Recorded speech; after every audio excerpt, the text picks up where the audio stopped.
బృందావనం నుంచి కృష్ణుడు వచ్చాడే కృష్ణుడు వచ్చాడే యమునా తీరాన ఉన్న రాధను చూశాడే రాధను చూసాడే ఫ్రూటులని గోపాలుడే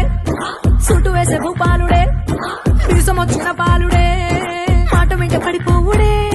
కటిక చీకటిలో కన్ను కడతాడే వెన్న ముద్దలని వెంట పడతాడే కోల చేస్తాడే కాలం వేస్తాడే మాయలోడు వీడే హై బృందావనం నుంచి కృష్ణుడు వచ్చాడే